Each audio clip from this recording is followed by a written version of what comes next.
उनके भी मन में ऐसी भावना आ गई कि अब ये मेरे साथ जो सेवक रहता है ये भी सेवा सीख गया है, तो अपने ठाकुर जी की सेवा 2 दिन के लिए इसको दे जाता हूं, मैं हो आता हूं कहीं।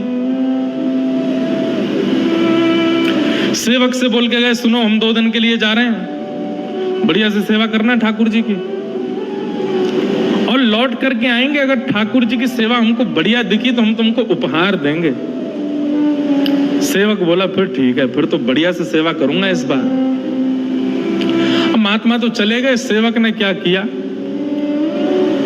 अब उसके हो गए ठाकुर जी।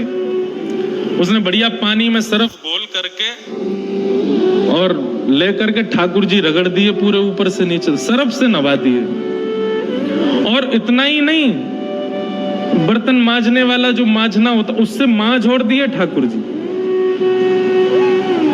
एक घर में मैंने भी ऐसी सेवा देखी थी।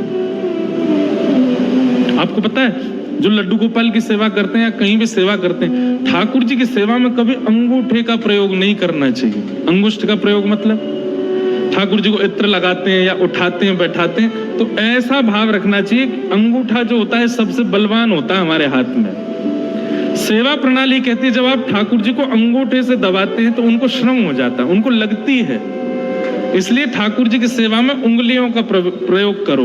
अब बहुत भारी ठाकुर जी हैं तो अंगूठा भी ऐसे स्थान पर लगाओ जहां पर ठाकुर जी को लगे ना, और फिर बैठाने के बाद में कहीं अंगूठा लगाना ही पड़ा है तो उसके बाद भी सहला दो, ठाकुर जी आपको श्रम हो गया। इतनी सूक्ष्मता देखी जाती है सेवा में। ठाकुर जी को अंगुष्ठ का प्रयोग नहीं। आरती करने के बाद आरती ठाकुर जी से दूर रखनी चाहिए, क्यों? उसकी गर्मी ठाकुर जी को लग जाएगी, उष्णता हो जाएगी। कई लोगों के यहाँ अखंड दीप जलते हैं, पर दीप का स्थान अलग होना चाहिए, ठाकुर जी के मुख पे नहीं। पर ये बात भी है कि ये सब सेवा भाव वहां है जहां भाव से सेवा होती है, जहां केवल और केवल बस करनी है वहां तो कुछ भी करो, पर जहां भाव प्राधान्य वहां छोटी छोटी बातों का ध्यान रखा जाता है। ठाकुर जी सरफ से धो दिए। उन संत को रात्रि स्वप्न में रोते हुए ठाकुर जी मिले, और जब रोते ही हुए नहीं, जहां जहां सरफ लगाया था जहां जहां वहां वहां घाव और आ गए ठाकुर जी को। संत तुरंत लौट करके आए, मंदिर में आकर के देखा ठाकुर जी चमक रहे थे, पहले से ज्यादा सुंदर दिख रहे थे। संत ने पूछा सेवक से, तुमने सेवा की? ठाकुर जी बोले हाँ। सही सही बताना क्या किया? बोले आप वो मत पूछो, ये बताओ ठाकुर जी बढ़िया लग रहे हैं ना? बोले ठाकुर जी बढ़िया लग रहे हैं, लेकिन बताओ तुमने क्या किया? जब बताया कि हमने सरफ से धोए, ठाकुर जी को लेप लगाया गया, ठाकुर जी को औषधि दी गई, ठाकुर जी को सुंदर काढ़ा पिलाया गया, 6 दिन तक ठाकुर जी की ऐसी औषधि से सेवा हुई, तब ठाकुर जी एक दिन स्वप्न में प्रसन्न होकर दर्शन दिए, तब संत को सुख मिला। चैतन्य, ठाकुर जी चैतन्य है, जड़ नहीं है। उनके प्रति जड़त्व की भावना नहीं रखनी चाहिए, साक्षात चैतन्य है। और यदि कोई व्यक्ति चैतन्य मान लेता है अपने ठाकुर जी को, चैतन्य मानते ही फिर वो कुछ ना भी करे चलेगा, बस उसकी चैतन्य बुद्धि ही उसका कल्याण कर देगी। चैतन्य भाव है, चैतन्य भाव आएगा तो सेवा सिखानी नहीं पड़ेगी, सेवा अपने आप करोगे आप।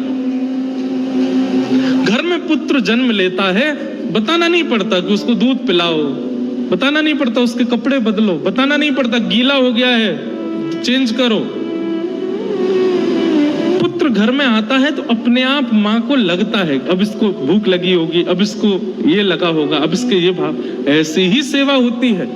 ठाकुर जी को चैतन्य मानो, ठाकुर जी जड़ नहीं है, उनके प्रति जड़त्व की भावना नहीं। और आप विश्वास मानिएगा, जिस दिन से आपने चैतन्य मानना प्रारंभ, और सुनिए केवल ठाकुर जी नहीं, अपने गुरु को भी चैतन्य मानो, गुरु के प्रति भी चैतन्य भाव। मानव का कल्याण केवल 2 लोग कर सकते हैं, और दोनों ही गकार हैं, गा से प्रारंभ होते हैं। पहला तो ग्रंथ और दूसरा गुरु। जिसके जीवन में ये 2 ग नहीं है, ग्रंथ और गुरु, उसका जीवन पशु के समान है। पशुवत है। या तो ग्रंथ को स्थान दीजिए जीवन में, लेकिन एक बात और सुनिएगा, केवल ग्रंथ को स्थान दिया, गुरु को स्थान नहीं दिया, तो भी कहीं ना कहीं फिसल जाओगे। ग्रंथ गुरु दोनों जीवन में चाहिए। अब गुरु जीवन में चाहिए, इसका मतलब दीक्षा हो, हम किसी प्रणाली से, किसी परंपरा से बंध जाएं। अगर आपका विश्वास अटूट है तो बंद हो, लेकिन सबसे पहले दिशा ग्रहण करो, सबसे पहले विश्वास अटूट करो उस स्थान पर, उस गुरु पर। विश्वास कैसा अटूट कि गुरु ने कल कह दिया ऐसा तो ऐसा, गुरु कह दे कि दिन तो दिन, गुरु कह दे रात तो, इतना विश्वास हो जाए तब ग्रहण करो। कबीरदास जी के प्रसंग में ऐसा आता है, कबीरदास जी की पत्नी इतनी अनुकूल थी उनके, दोपहर का समय 12 बज रहे होंगे, उस ऊपर आकाश में सूर्य टिमटिमा रहा है और श्री कबीरदास जी सुई में धागा पिरो रहे थे और धागा पिरोते पिरोते अपनी पत्नी से कहते हैं, अरे सुनो, दीपक लेके आना जरा, बाहर बैठे हैं प्रकाश में, दीपक लेके आना, मुझको धागा डालना है सुई के अंदर। पत्नी इतनी अनुकूल थी कबीरदास जी की, वो ये नहीं पूछती थी कि सूर्य निकला हुआ है, इतना प्रकाश हो रहा है, तुम अब दीपक जला के क्या करोगे, वो दीपक लेके आई रखी। ऐसा मृत्यु से परिचय कराती है भागवत की कथा। मैं कथाओं में एक बात कहा करता हूं, बहुत ध्यान से सुनिएगा। 7 दिन की कथा क्या है? 7 फेरे हैं हमारे ठाकुर जी के साथ। प्रत्येक दिन की कथा से एक फेरा हो रहा है। दूसरे दिन की कथा कल दूसरा फेरा, तीसरे दिन की तीसरा फेरा, चौथे दिन की चौथा फेरा, ऐसे 7 दिन की कथा से 7 फेरे हो गए ठाकुर जी के साथ। अब 7 फेरे हो गए, मतलब हमारा ब्याह है वो ठाकुर जी के संग।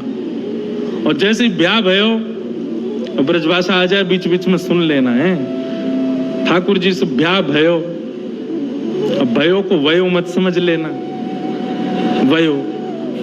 वयो मतलब गया है? कि चले जाओ, क्या होता है वयो का मतलब? गया, वो गया, उसको ऐसे बोलेंगे वयो।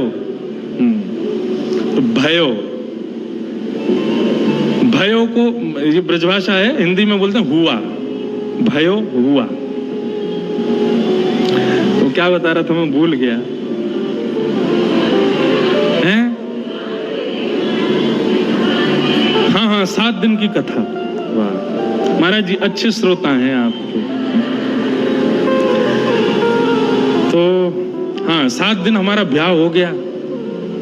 अब सप्ताह के बाद हम तो चले गए कथा करके, और ब्याह करके सब बहुओं को यहीं छोड़ गए। हमारी बहू नहीं, ठाकुर जी की बहू। हम तो ब्याह पढ़ाने वाले पंडित जी हैं, हम तो ब्याह करा रहे हैं। ब्याह के बाद ठाकुर जी तो चले गए। अब क्या है? अब प्रतीक्षा है। प्राचीन काल के भारत में ब्याह हो जाता था, गौना नहीं होता था। गौना होता था कुछ वर्षों बाद। ठीक वैसे ही आप सबका 7 दिन में ब्याह तो हो गया ठाकुर जी से कथा सुन के, अब गौने की प्रतीक्षा करो। गौना क्या है? मृत्यु ही गौना है, मृत्यु गौना है। श्रीमद् भागवत के श्रोताओं को मृत्यु नहीं दिखाई देती, उनको अपना गौना दिखाई देता, वो हमारा गौना है।